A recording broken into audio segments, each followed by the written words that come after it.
Hello again, everybody. I'm just going to do a little short video today. Sorry if there's some background noise.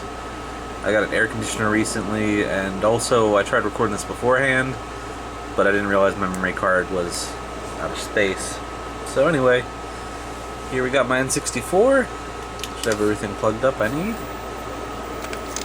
Just want to go over a little thing that I thought about recently.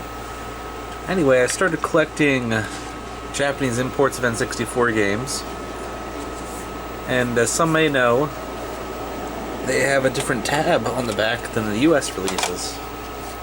So here's the Japanese one, here's the US one. Now the only thing that keeps you from actually pushing the Japanese ones or playing them is little tabs inside the system itself, the card slot. Most people cut that out to get past this. This is my original N64. Well, it's the closest to the original one I had as a child, so I don't really want to gut any of it. Another thing some people might do is swap out the backs from a US game onto a Japanese game. I don't want to bother with that. I want to keep the game how it is. And the worst thing I've seen recently is at the closest retro game store to me, someone actually took these and they cut them off, actually exposing the game board inside. And that's a pretty bad idea. So I thought, hey, wait a minute, there's one simple solution that I already knew would work, and this probably will work with the Korean copies, because if I recall, they are also NTSC based and not PAL based. I have a friend that actually has a Korean copy of Star Fox 64. I believe it was the N64 that was renamed Hyundai, or Hyundai Comboy 64, something like that. Partially due to country import laws, and then also anti-Japanese customs laws for stuff before and after World War II. But anyway, I have a Game Shark version 3.3 in right now. Just going to turn it on.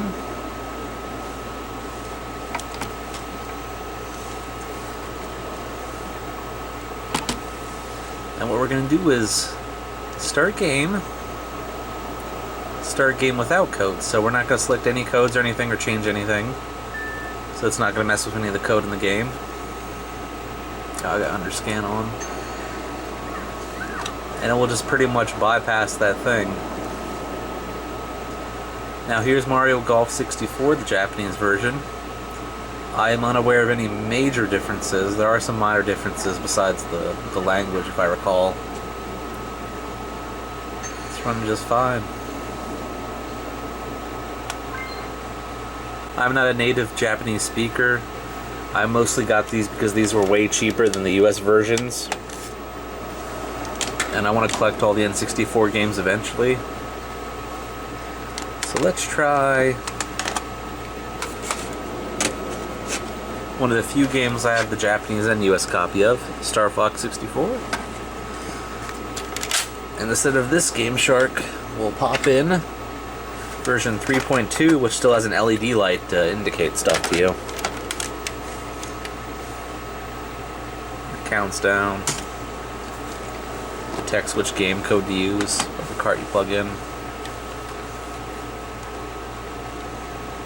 Start game. Start game without codes. I don't know if most of the codes work on the Japanese versions that work on the US version. I might try that with Star Fox 64.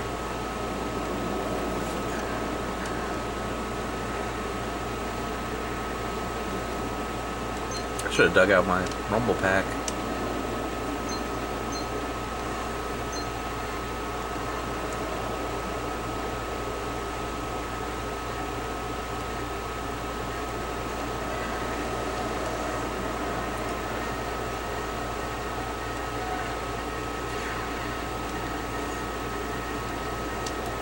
And it's just fine.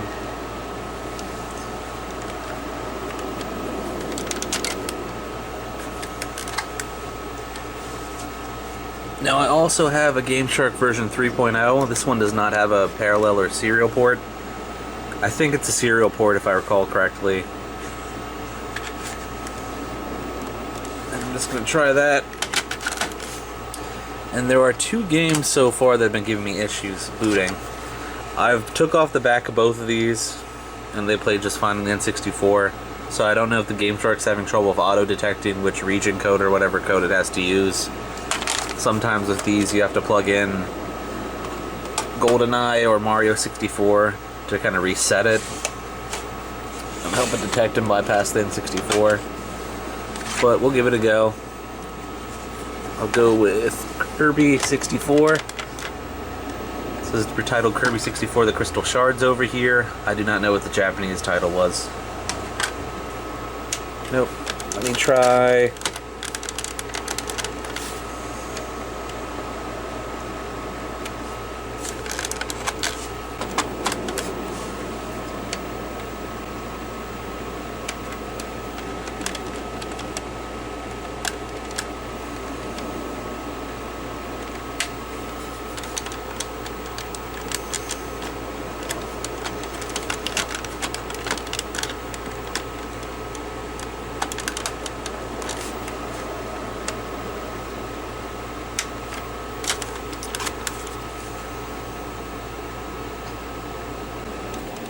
And I continue to have issues.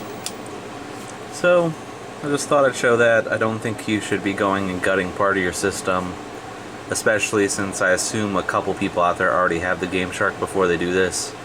And if anybody has any idea why Kirby 64 and Ocarina of Time Japanese versions do not work with this, or what their boot codes are, please let me know. Alright, so that's it for today. The only other note is I'm going to do another collection video, probably around fall time like usually. I picked up some minor titles. I've also picked up all these Japanese titles. Hopefully I'll get the Korean copy of Star Fox 64 for my friend Patrick. Kind of interested in that. I want to collect all the NTSC copies of the games. I'm not too interested in PAL yet.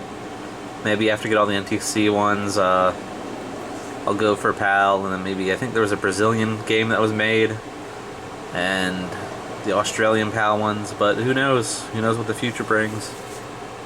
So anybody out there North America celebrating 4th of July, well, that's mostly in the States, so it is only in the States. Have a good one, and then anybody else, you also enjoy.